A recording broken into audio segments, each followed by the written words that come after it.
awaken to reason? Will you open your eyes?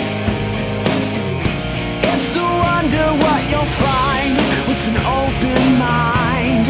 You may be surprised.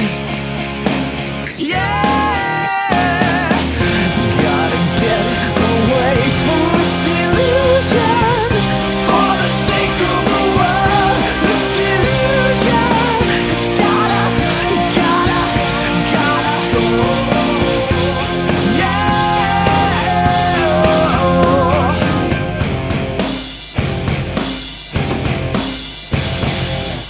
Oh my, it's another episode of the Atheist Experience. I'm your host, Russell Glasser, and with me today is Jen Peoples. Hi, how you doing? Pretty good. Today is Sunday, July 3rd, 2011. We are a live call-in public access atheist television show based in Austin, Texas, dedicated to promoting positive atheism and the separation of church and state.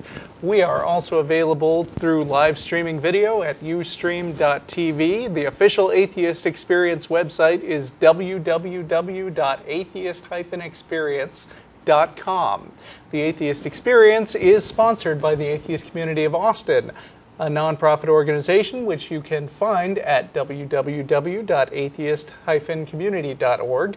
You can also provide feedback by commenting on the unofficial show blog, atheistexperience.blogspot.com, or email us at tv@atheist-community.org. Be sure to check out our other regular show, The Nonprofits, an audio-only podcast that is also available through the ACA website.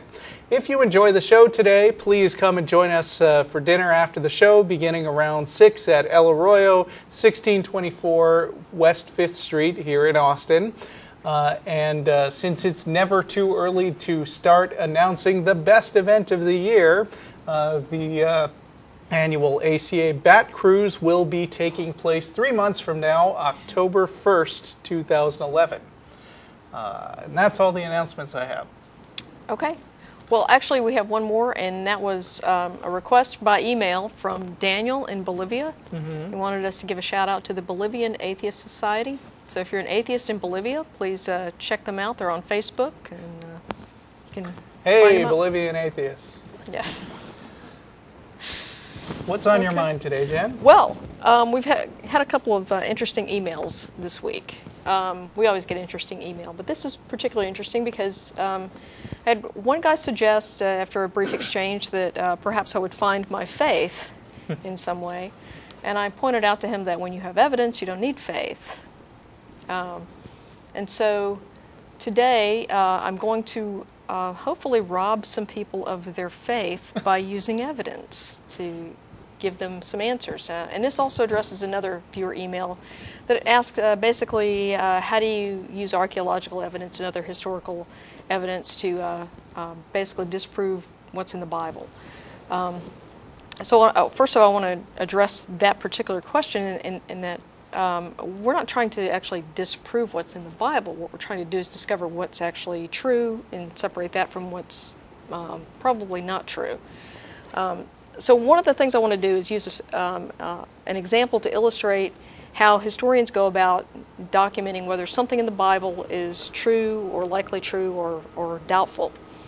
And I'm going to use an example from 2 Kings, chapters 24 and 25, which describes the fall of Jerusalem and the subsequent Babylonian exile. Okay, so the questions that we have before us are, did these events actually happen? And if yes, is the account in the Bible a reasonably accurate account of the events? And how would we answer these questions? And the good news is that the Bible actually makes some testable claims in 2 Kings. So we can take a look at these and apply some standards of evidence to them and come up with an answer about whether they're true or likely true. And so the first thing that we see is that we've got actually 2 sieges of Jerusalem recorded in there. One supposedly took place around 598 BCE and the other around 587 BCE. These dates are approximate.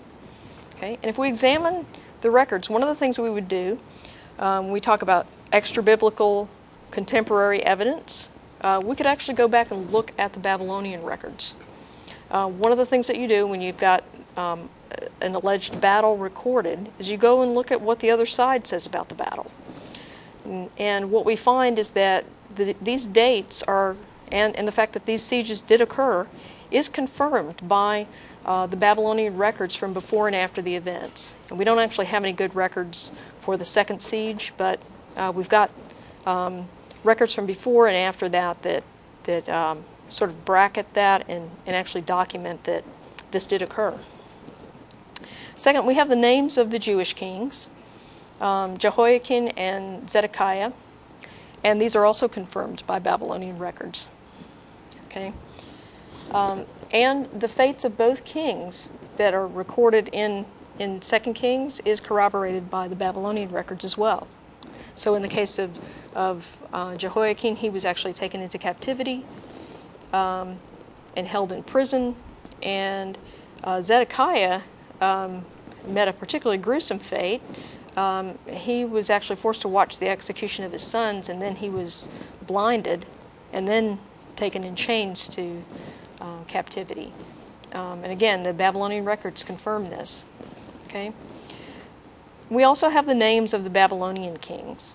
Okay, Nebuchadnezzar and Amil Marduk. Okay, Amil Marduk is known as Evil Merodach in the Bible, and those names are actually on the list of Babylonian kings, and the dates of their reigns are in accord with the account in 2 Kings, which brings us to the timeline, because 2 Kings actually gives us a bit of a timeline here. According to this, Jehoiakim was taken captive in 598, roughly, by Nebuchadnezzar. And this was after the first siege of Jerusalem. Okay? And then it says that if we go to the records, we find that Nebuchadnezzar actually reigned from 605 BCE to approximately 562 BCE. And that he took Jehoiakim into captivity in the 8th year of his reign, which would have been approximately 597. So basically, the account's about a year off in here, but which is not too bad for that far back in history.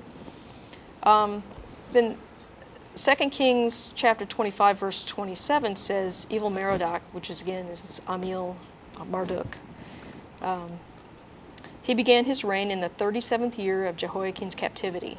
So if we say 597 minus 37, that's 560 BCE. He actually began his reign in 562 BCE. So it's about 2 years off, but that's still roughly the same. You know, it's pretty accurate actually. Now the Babylonian records confirm that Nebuchadnezzar died in approximately 561, maybe 562 BCE. Okay, and he was succeeded by Amil Marduk. And then finally, there's a mention of an allowance given to Jehoiakim, because one of the things that is recorded in 2 Kings chapter 25, verse 30, it talks about an allowance given to Jehoiakim after he was released from captivity by Amil Marduk. In fact, there were clay tablets that were excavated in Babylon between 1899 and 1917 that contained descriptions of the rations given to Jehoiakim. So we have extra-biblical corroboration of the story that's recorded in 2 Kings. Well, so it certainly seems like everything in the Bible must be true then, right? Well, not exactly. Because one of the interesting things, one of the reasons this is kind of important, is that if you'll notice, 2 Kings refers to Amil Marduk, who we know did not ascend to the throne until after 561 or 562. So we know that portions of 2 Kings were edited after that date. They have to be. Okay. And this is important for a couple of reasons. First, it illustrates how we can validate these ancient events using contemporary extra-biblical records.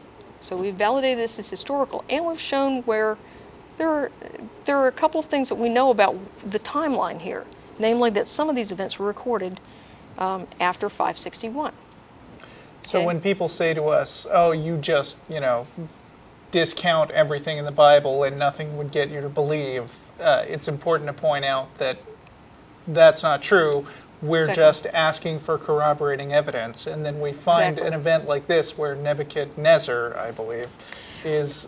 That's what? yeah. I'll talk about. Go ahead and Sorry, make your am point. I I'm wrong to no, correct that? No, that's right. But I'm going to make a point here about that in just a second. So, Okay. okay. So when we find out that an event like this is backed up by independent historical evidence, being able to be verified by different sources, then if it can be demonstrated, then that's the kind of thing we're inclined to accept as true. That's correct. Okay. Now you mentioned Nebuchadnezzar, and you Yes. notice I use the pronunciation Nebuchadrezzar. I did notice that a lot. Okay. The reason for that is that there are portions of the Bible in 2 Kings and Jeremiah and some other places where you find the name of the king rendered as Nebuchadnezzar versus Nebuchadrezzar. Okay. The difference is that later on, a Greek editor came in and edited portions of it. And whenever you see the name Nebuchadnezzar used, that's evidence of a Greek editor coming in later during the Greek period and rewriting some of this. And it's a difference between the original form of the name and the Greek form of the name. Okay. So it's one of those historical anachronisms that's important for dating a passage and for identifying where it may have been edited by later So editors. are you saying that sometimes the Hebrew R symbol appears and sometimes the Hebrew N symbol appears because it's been jacked with? It's been edited by a later editor. Okay.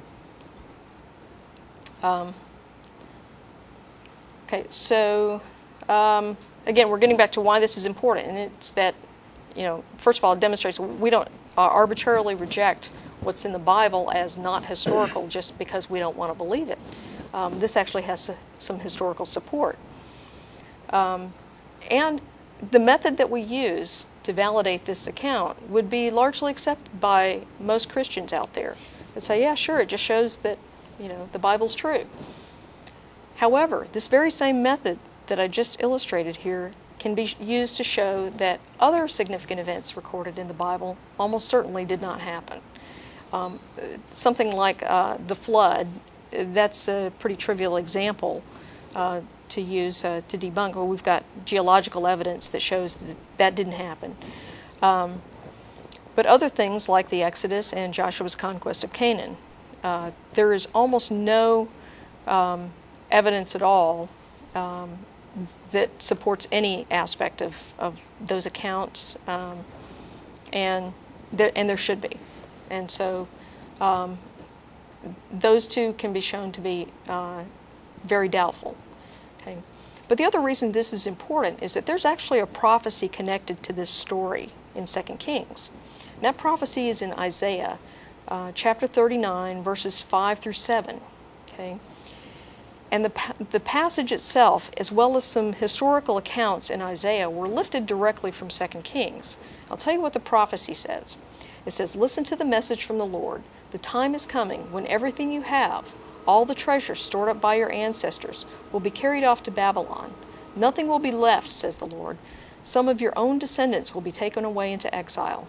They will become eunuchs who will serve at the palace of Babylon's king." Okay.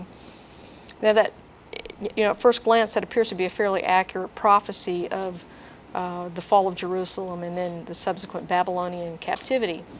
But if we look a little bit further into this, there's plenty of evidence that it's not a prophecy, but it's in fact a product of later editing.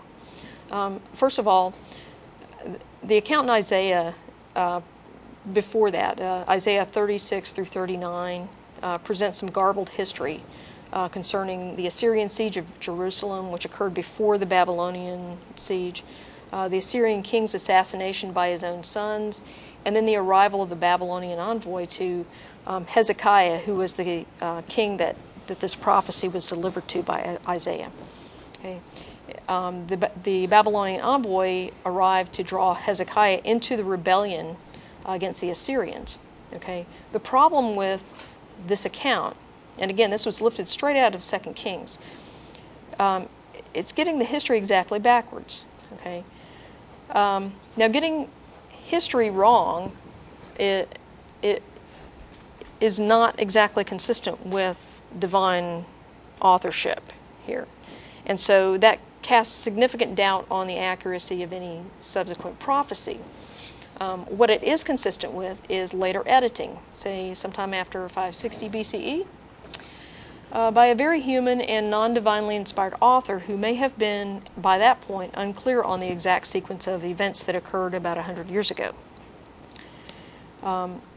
Second, I mentioned that Isaiah copies 2 Kings, okay, and we've already demonstrated that 2 Kings was edited after 560 BCE. And we know that it was copied because both the oracle, that prophecy, and the history were lifted straight out of 2 Kings. And a lot of fundamentalists will assert, well, how do you know that 2 Kings didn't copy Isaiah, not the other way around? And the answer to that is that Isaiah is largely written in poetic language, and 2 Kings is written in prose. In both accounts, they're written in prose, and the style that we see written in Isaiah is in the same style as in 2 Kings. So what you see in Isaiah was lifted from 2 Kings and not the other way around. So let me ask you, how much actual, like, magical stuff goes on in this Book of Kings? Well, in this particular account, not too much. I mean, you've got some prophecies. So there's some very uninteresting stuff going on. I mean, interesting from a historical point of view. But what makes it interesting to somebody who wants to believe in God, for instance, is that they would point to the part of Isaiah that says that it was predicted, and they would say, look at how accurately this one part of the book predicts this other part of the book. Yeah. And I mean, you know, you as you've just pointed out, that other part of the book which was supposedly predicted can't be just dismissed as never having happened or just part of a story. But there were editors who were free to shuffle the books around as much as they wanted in order to make it appear that Isaiah had been written earlier than it actually was. Yes. Okay. And the other thing it does is that if, in the case of Isaiah, we have a portion of Isaiah lifted directly from a text that we know is edited much later than the events that it supposedly prophesies. If we have a so-called prophecy that does that, it really casts serious doubt on any of the other prophecies in Isaiah. It goes to, you know, the credibility of the witness here. How credible is Isaiah now as a prophet of God if he not only didn't get the prophecy as a prophecy, it was sort of recorded after the fact, but also he garbled the history. I mean, you would think that a God who is capable of inspiring an accurate prophecy would be capable of inspiring accurate history, since that was something, you know, that was supposedly already known. Mm-hmm. So, anyway, hopefully I've succeeded in robbing someone of their faith by giving them evidence that, you know, they don't have to have faith that this story in 2 Kings is true, because now you know that there's actually historical evidence for it. Right, and when somebody asks, what would it take to convince you of so-and-so? Well, there you go. The point being that there are standards that they have to meet. And, you know, even if a certain part of a story is true, it doesn't mean that we automatically accept the entire story as true. I mean, point I like to bring up is that in Homer's stories, the Iliad and the Odyssey, a lot of the stuff that he writes about is about wars that we think probably really happened. Sure. But when he says that you know, what was it, Circe turned men into pigs and Zeus came down and messed around with things, we're free not to believe that stuff because it doesn't have the same kind of historical evidence. And actually, now that you mention it, there was actually a so-called supernatural event that was presented earlier in 2 Kings and in Isaiah, and it concerned the Assyrians and the Assyrian army. Supposedly God sent a plague that wiped out you know, a big chunk of the Assyrian army. Well, there's actually no evidence to support that. So there's nothing much we can say about that because we don't have any evidence that anything bad happened to the Assyrian army. Okay. So they could have had some kind of illness and a bunch of them died, and that's why, they eventually lost, but we don't know that for sure. And it would be irresponsible of us to make up an explanation and say this is definitely what happened. But at the same time, we don't have to say, well, we don't know what happened. It must be what it says in the Bible. But the other point is that even if we could document that there was some kind of illness that swept through the Assyrian army at about that time, that actually can have a very natural explanation, and there's no reason to posit a supernatural cause for that.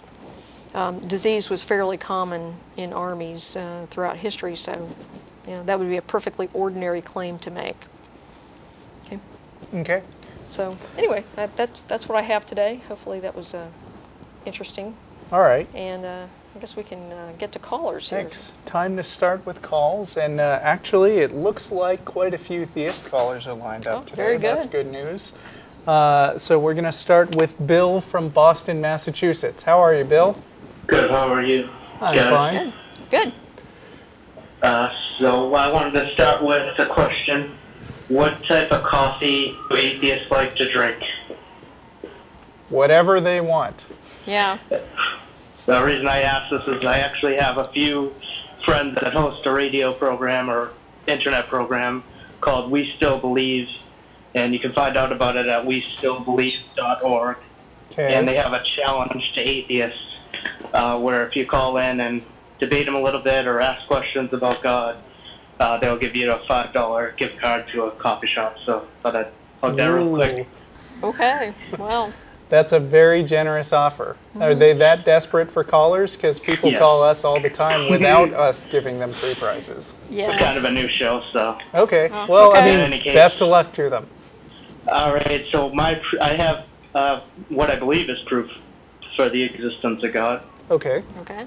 And my proof is that on October 13th of 1917, there was a documented miracle where, in front of 30,000 people, God moved the sun. So you're talking about the Portugal. Fatima miracle of the sun, which you can look up on Wikipedia, right? That's correct, and other sources as well. Yes.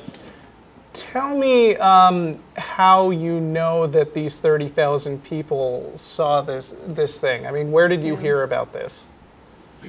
Well, according to what I've read about it, it was documented in the newspapers of the time. And, yeah, there was a... Okay, talk about what supposedly happened here. So there was 3, I think, children. My facts are sketching my brain at the moment, but so there was 3 girls here that predicted that there was going to be a miracle on this day, and there was rain, and a bunch of people showed up at the supposed location, and all of a sudden the rain stopped, the sun came out, and moved in like a zigzag pattern, and all of the clothes of the witnesses were tied, and like I said, it was also reported in the newspapers. Which newspapers? So the newspaper I know about is the Portuguese newspaper O Século. Okay. This is the first I've heard of this thing happening. So the only reason I knew to look it up on Wikipedia was because the call screeners kindly put it up right before. I found a number of interesting sites that people can take a look at where they point out that a lot of the reports that supposedly came from these 30,000 people seeing the same thing actually only sort of came together after a particular priest who claimed to have interviewed a whole bunch of the subjects put this stuff all together. So there's sort of the lack of actual corroboration among these supposedly hundreds of tens of thousands of people who actually saw it. There is there's like one picture, one black and white picture from the event that shows basically a sun shining through some clouds. So not very good photographic evidence that this sort of stuff happened. And there's, you know, this claim that a bunch of children claimed they would see a miracle, which, you know, I don't know how much time you spent talking to children, but not everything they say is particularly accurate all the time. Yeah. And I found this kind of amusing thing that states, woe unto Catholics, Our Lady of Fatima is a dirty satanic hoax perpetrated by the Catholic religion. So there's some dispute among other Christians who apparently aren't keen on the fact that this was used as an excuse for idol worship. Not that I care about what, you know, what Christians think about each other. I just thought that was kind of funny. And I'm a fan of the Skeptics Dictionary, and I wish that I had had time to thoroughly read what they had to say about it, but at skepdic, skepdic.com/refuge/funk13.html, they have a few words to say on that. Other than that, I mean, I can't do thorough research just while I'm sitting here, but I would have to say that even if the rain had stopped and people found that their clothes were drier than they would have expected, what was the point there? I mean, what message would God have been trying to convey at that point?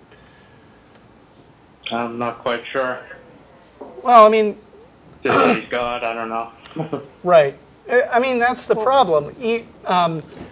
When something happens that's unexplained, that means that a thing happened that people haven't been able to explain. But just like I was saying before about Jen's Bible passages, that doesn't mean that we jump to the conclusion that the fantasy story about, you know, oh, God did some magic and that's why it happened, has to be assumed true by default. You see what I'm saying? So I do. I mean, I tend to believe it because they, you know, predicted it in advance. How do you know that they predicted it in advance? How do you know that? Just based on what I've read. Okay, and I mean that a lot of people showed up well, I'm not sure if they were expecting a miracle or wanted to ridicule the girls after it didn't happen. Well, my guess is you know, that a lot of people showed up looking for something. Yeah, my guess is that a lot of people came in and, you know, showed up expecting to see something.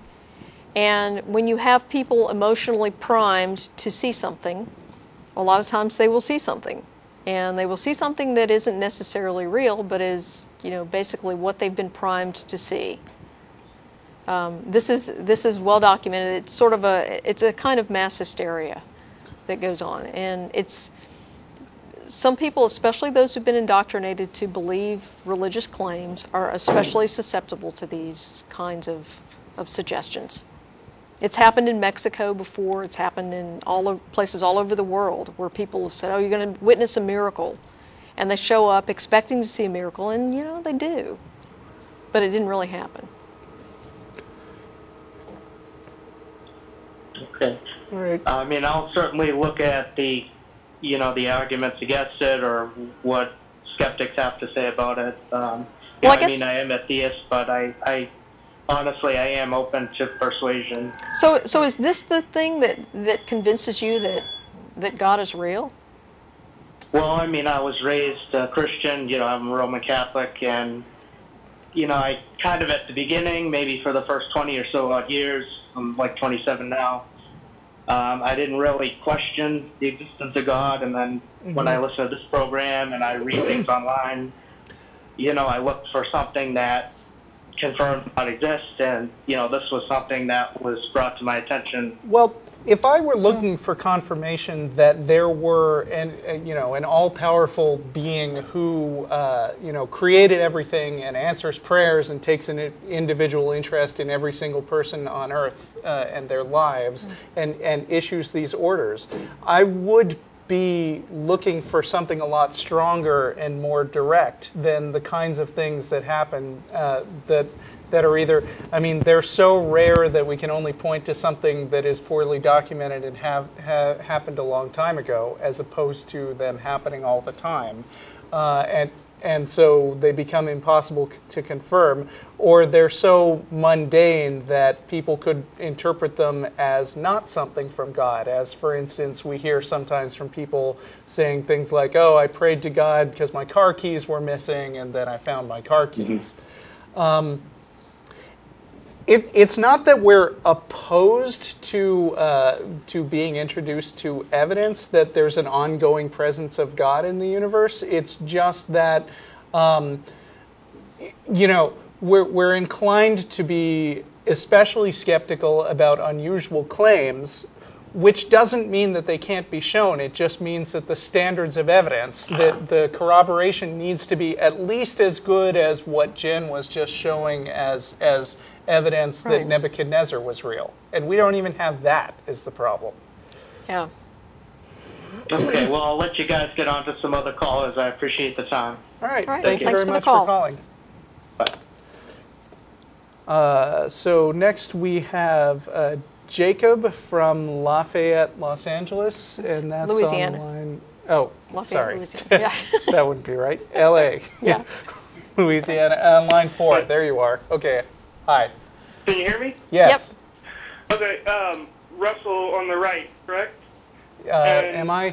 It's turned around. Yes. Yeah. Yes. I'm not sure your name on the left. What's your name? Jen. Okay. I was just wondering what your reasons are for believing in God. For not believing in God? Yes. Lack of evidence? Okay, but I mean, have you considered the consequences if you're wrong? Have you ever heard of something called Pascal's wager? No. Oh, well, you should probably research that. Because that's what you're trying to introduce here. Okay. So, Well, what are the consequences if we're wrong, may I ask?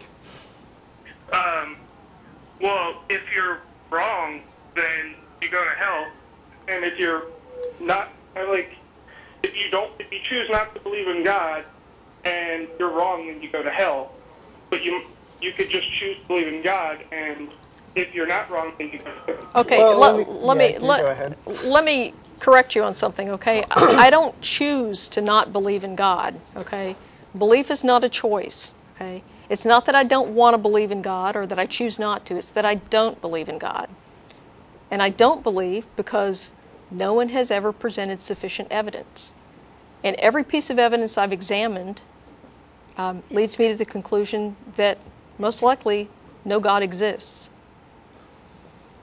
Okay. Let me ask you something, though. Are you a Muslim? No. Why I'm not? a Christian. Yeah, why are you not a Muslim? Well, I'm a Roman Catholic. Well, have you considered the possibility that you might be wrong about that? Just wondering. Well, I've considered it, but I mean, I've done my research and I've read the Bible. So you don't think it's likely that Islam is true, but there could be a possibility that you're wrong, right? Well, there's the possibility, but Okay, so, I mean, just think about the consequences if you were wrong about that. I mean, Allah had no son, supposedly, and, you know, above all, he hates idolaters. And if you live your life being a Christian and then it turns out that Islam was correct, aren't you going to be in big trouble? well, doesn't Allah hate Israel as well? So? Yeah. I mean, But I in the don't Bible, think that's the specifically chosen, mentioned. That's God's chosen nation. Well, according to you, if your beliefs are correct. But if it turns out that Islam is correct, then you're in for a lot of hell, aren't you? Well, the Quran is based off of the Bible, right? The Quran, Well, I mean, yeah. you know, in the same sense that the Bible is based on the Torah. Yeah. Right, but in the Bible and in the Torah, it says that Israel is God's chosen nation. Yeah, but the Torah doesn't mention anything about hell. So if Yeah. I'm wrong in that direction, there isn't even a Jewish hell. So, so if it turns out that you're wrong and Judaism is correct, then I actually haven't risked any hell. Well, have you read the Bible? Yep. Of course. Have you read Genesis? Yep. Of course. Okay, well, the Bible talks about beginning of the universe. It talks about the history of the Earth. Sure, it says a Yeah. lot of Science wrong can't answer things these about questions. the way the universe started, but Yeah. so what? Well, science can't answer these questions. What? What questions? Like where the universe came from and the history Okay, of the Earth. first of all, assuming that that's correct, assuming that science can't ever answer those questions, what makes you think that inserting a God, for which there is no evidence at all, is a better answer? Wait, repeat that? Assuming for a minute that science can never answer any of these questions, that science just, it never will have the answer, okay? What makes you think inserting a God in there as an explanation is a better answer? Well, I'm not just inserting it. It's a book we've had since the beginning of time. No, we it haven't. isn't. I mean, look, wait. Actually, let me ask you: how old Okay. do you? How long do you think the universe has been around? For as long as the Bible says. Which is? Which is, yeah. Well, I'm not really. Some people say it's 6,000. Some people say it's 10,000. And I mean, I'm a pretty. So, I don't so really you're a know. young earther. Uh, If Well, I said actually the universe has been around for about 13.5 billion years, you'd say that's crazy. You're just worshiping science, right? no, I wouldn't say that. I'm saying I don't know. I don't know how. Okay, and I so don't so claim you to. wouldn't. It wouldn't be accurate to say that the Bible was around 13.5 billion years ago, right? Well, I mean, the first 7 days, or the first 3 days, the sun wasn't created yet, so those 3 days lasted. You realize that the answers that science has come up with for how long it took the sun and the earth to form were a lot longer than 3 days, right? I mean, you can either go with the Bible on this or you can go with science on this, but science didn't conclude that the earth is 6,000 or 10,000 years, or that the sun and the earth were made in 3 days. Right, but it doesn't have an explanation for how everything got here to begin with. And neither does the Bible. Right.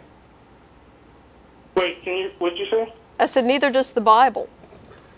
Well, yes, it does. It explains that a God created everything. It And- explains at least some of it wrong, Yeah, it gets it wrong. and it says a bunch of other stuff that we have no particular reason to believe. And your only argument coming into this was consider what happens if I'm right, which is silly because there are all kinds of fantasy scenarios that we could make up, like, if you don't watch the Atheist Experience every week without fail, then a hammer will fall on your head and kill you. But Yeah. that doesn't mean that people should watch the Atheist Experience just because they're scared of something they have no reason to think might be true. Well, if you have a book that's been around since the beginning of mankind... But it hasn't. I mean, you call here and you ask us if we've read the Bible, and clearly you haven't even studied how the Bible was compiled and the history of these books. I mean, seriously, since the beginning of mankind? I mean, we have historical records that we can Have you ever we heard can of date Chinese civilizations dynasties? back beyond 6,000 years. Well, I'm not saying the universe is 6,000 years old. Well, Okay, so but how old are you saying it is? I already told you, I don't know. I'm not claiming to know that. Well, then, if you say that you don't know, even though you say the Bible says a date between 6 and 10,000 years old, but you're saying that you don't know, okay?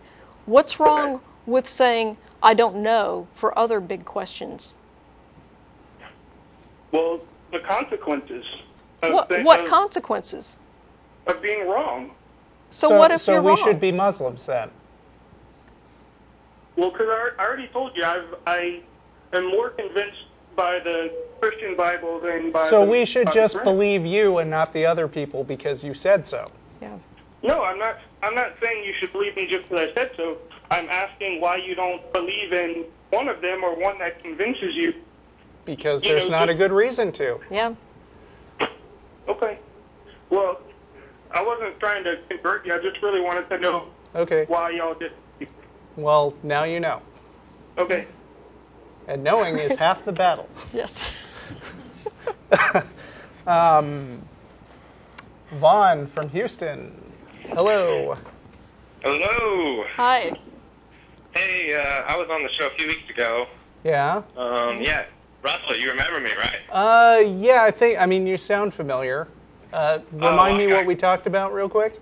I was talking about man, there's an echo. That's annoying the crap out of me. But Sorry. I was talking about the, what's it called?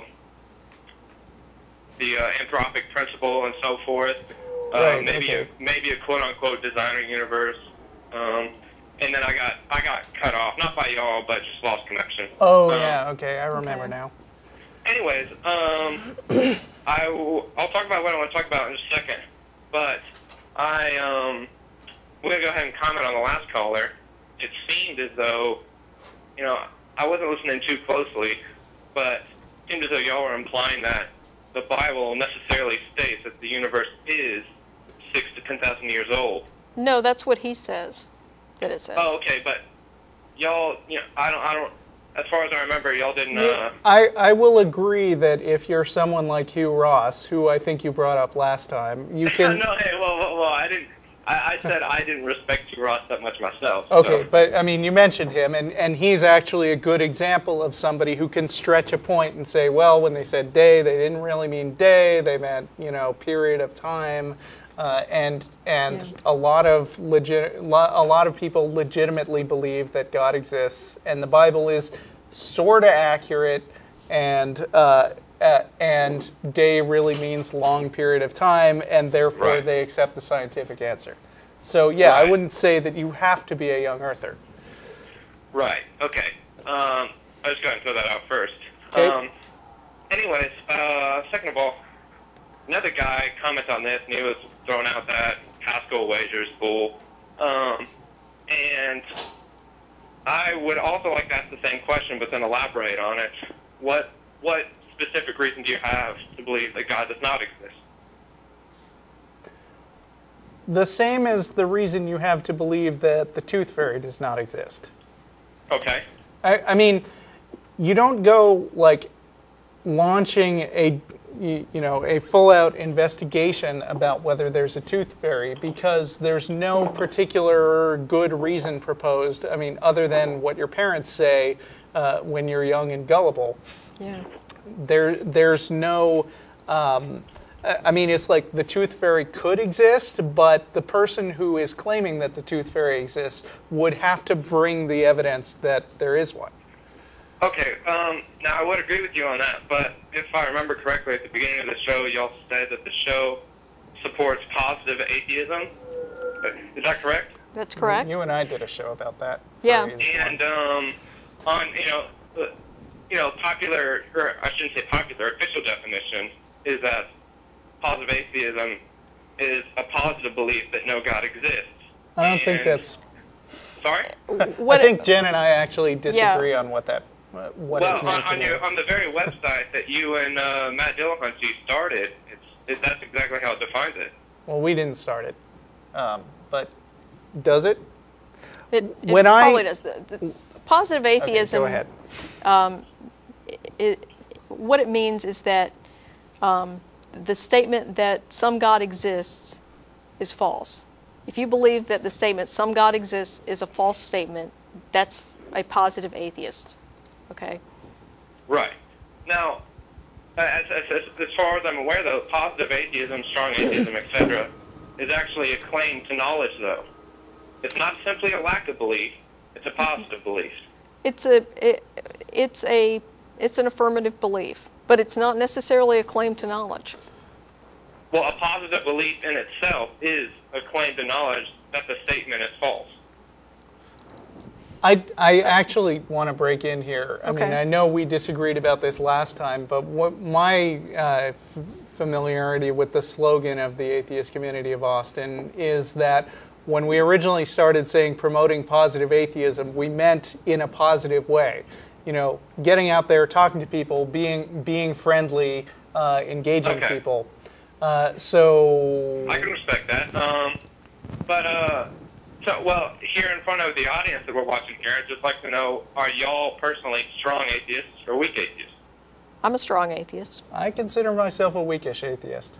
Okay, so perhaps I'll just pose this question to Jen, since he's a weak atheist. You know, I asked previously, what reason do you have that God does not exist? Because you do have a positive belief that God does not exist. Absence of evidence would not be evidence of absence. Yes, it is. If it should be there. If the evidence should be there, it is evidence of absence. If the evidence should be there, precisely. So the absence of evidence is only evidence of absence in cases where the entity, in this case God, we should expect to have some evidence. Right. Now, evidence itself is, subjective, though. So, and we can only say that we don't have it. Well, yeah, precisely it is, because one person could say that I see the universe itself as evident. And you could say, I don't see that at all, because I want to see empirical evidence. I want to see God walk on water in front of me. Well, I'm not asking for that. Absolutely, it's subjective. I know, I'm just getting across the point that it's subjective. And I disagree with that, because I just gave an example of evidence and how to use evidence to validate a claim. Oh, did you give that on the previous caller, or did you give that on me? I gave that in the introduction of this show, how to use evidence to validate a claim in the Bible specifically. Well, I think the Bible is from a historical standpoint, though. So I think there's different, there's different spectrums in terms of historical accuracy and actual. Did you watch the introduction to the show? I'm sorry, I didn't. Okay, well, I actually went through an entire example of how to validate some historical event in the Bible, and I used an example of the fall of Jerusalem and the Babylonian captivity. Okay, I can't. I'm not going to go ahead and make you go over that, because I'm sure that takes a while. Yeah. But if we go ahead and say absence of evidence is evidence of absence, which I would disagree. But in some cases, it is. No doubt that some people think it is, but if it is, then we have to agree on two things. Number one is that God, if he does exist, has not met his burden of evidence. Number two. Okay, we agree. We have. Yeah. Well, I think we can go back to that in a second. But number two is that we have, with high probability of a surety, that we have surveyed the whole area in which existence might be probable. And it's clearly that we have not, because it's just in the last 50 years, we've gotten a supposed So let me ask you, if we've only, suppose, for instance, that we had only surveyed, let's say, let's keep it modest, let's say Los Angeles. Let's say we have done a thorough search of God we have done a thorough search for God in Los Angeles and nowhere else. And we find not a trace of him. Would the explanation for that be that actually God is present everywhere except Los Angeles? I mean, the notion that God is sort of omnipresent kind of goes hand in hand with the idea that you'd have to have some kind of ongoing indication of his presence in any particular place.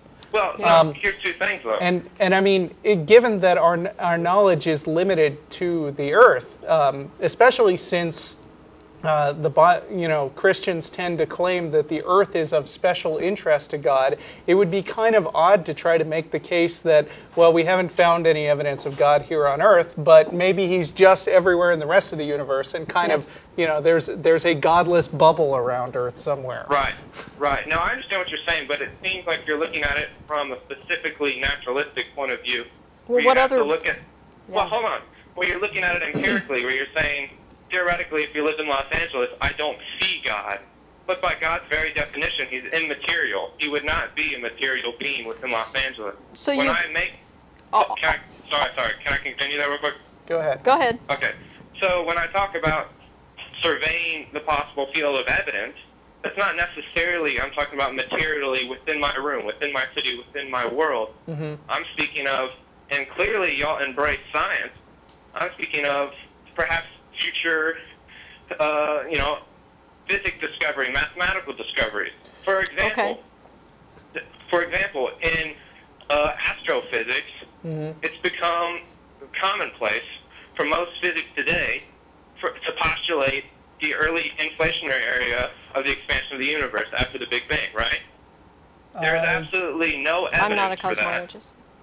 There's absolutely no evidence for that, but it's absurd to think that absence of evidence means that early inflationary area did not happen. We're not in the fields that you're talking about, Yeah. but if you are going to claim that that scientists have come up with something that they are absolutely certain about and they have no evidence for it, I am going to say you're probably wrong.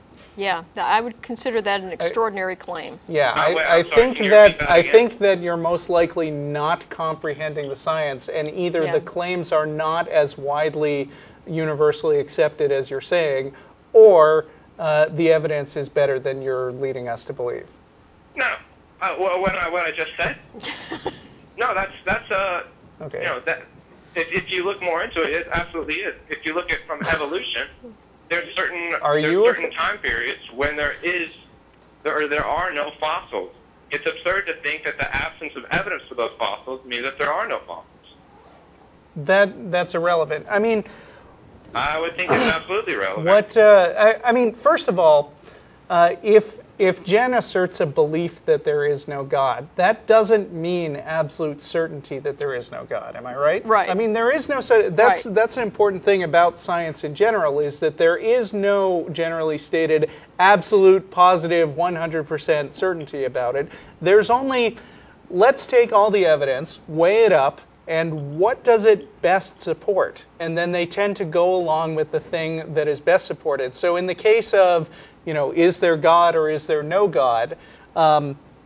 If there's a complete lack of evidence, you're right. That doesn't mean that there is absolutely, with beyond a shadow of a doubt, no God. But you can at least say with confidence, if you're a strong atheist, that given what I know now, I have no good reason to believe in God, and therefore I will assume that there is not until new evidence comes up, because otherwise I would be jumping to a positive conclusion without justification. Well, you said until new evidence comes up, and you previously stated that we do not know with absolute 100% certainty. Exactly. That's correct. That would imply weak atheism, where No, it doesn't. You cannot prove that God does not exist. Strong you gotta- atheism And isn't you are certainty. not certain, but you believe he does not. Strong atheism does not imply any certainty, okay? And this is something that, I almost never hear this from atheists. It's almost always theists who are going on and on about 100% certainty, okay? No, I think 100% Stop. certainty is. Stop, okay? Doubt is a reality. It's something we have to deal with in life, okay? I'm not uncomfortable with being uncertain about things. I deal with it in my professional life all the time. Uncertainty is fine. And I can still come up with what I believe to be the best answer to a question, even if I have some degree of uncertainty. And that's all I'm doing here. I'm not saying that I'm 100% certain that no God exists. What I'm saying is I believe, based on the evidence I've been presented, that no God exists. And there's a distinct difference between claiming absolute certainty there and saying, based on the evidence I've seen, no God exists. Okay. We've only got 5 minutes left in the show. Can I make one last statement? Yeah, go ahead. Okay, and she was saying with the evidence that is given. Now, clearly some people find certain evidence as convincing, and it seems as though the evidence that I would find convincing is empirical. That you want. Now, what would you define as evidence? Well, I think we've already talked about that. Yeah, we've talked about that at the beginning of the show. What would you personally want to see? Not evidence that the biblical assertions are true. That, forget about all religions, that a deity exists. What evidence would you like to see? Okay, are you claiming that your God is omnipresent? I am claiming that my God is immaterial, infinite, and morally righteous. Okay, does this God want a personal relationship with humans? I would say that, sure, why not? Okay, then if you have a God like that exists, then this God would presumably know exactly what it would take to convince me and would present me with that evidence. Okay. No, I'm going to go with, actually, my version is that here's something that would easily convince me, or fairly easily convince me.